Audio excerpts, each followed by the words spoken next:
Hey, good morning, guys. Aaron Kubitz, personal trainer at Functional Aesthetics CC. We're helping average guys perform better in their lives inside and outside the gym. So I'm on my way to a business meeting this morning, and just had a thought about, kind of how changes with technology have brought some good things, but also some negative things, and then kind of how culture has evolved and changed around that. So specifically what I'm talking about is how particularly in the self-improvement realm, especially in fitness, you get a lot of people talking about how we become soft and weak because of our highly processed diets full of highly processed foods. We don't get enough physical activity, and then we're not even our environments are highly climate controlled, right? So if we don't want, we never have to really get cold, we never really have to get hot. And so now people actually, are understanding the benefits of actually getting cold, hence, doing things like ice baths and getting hot, so, going in the sauna. And all these things are good. And I think, and also, there's also benefits to fasting, right? So too much food, even if it's good food, isn't good for the body either. So periodically depriving yourself of food is actually healthy for the body. Same thing goes for the exercise, putting strain or stress on the body is good as well. The problem comes is when you overstress the body, right? And in the past, there were times when, you didn't have an option to go and break that fast because, there just wasn't any food. It was a mandatory fast. You had to fast because there was no other option, and you could break the fast as soon as you got, killed something to eat, or you found some fruit or whatever like that, and you were able to eat that. So, and the same thing goes with the physical activity, right?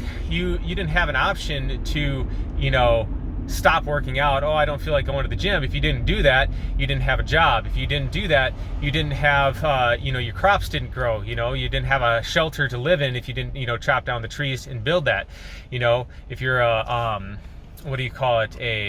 a blacksmith, then you didn't have that option as well. So, I guess I say all this to say that, with modern technology, we have the ability to have the best of both worlds. We can apply the stimulus to reap the positive benefits, but then stop before we hit that negative point as well. And I think this is sometimes where people go wrong, is they go from one extreme to the next. They think, well, if a little is good, a lot is better. And this kind of becomes like a badge of honor to stress your body out more and do harder stuff and longer stuff just for the sake of, I guess bolstering your ego. I think, the best way to go about it is to just move slightly outside of your comfort zone, because life is not going to be easy. Life is always going to throw challenges and difficulties at you, and if you're always trying to find the easiest route, life is going to be a lot harder for you.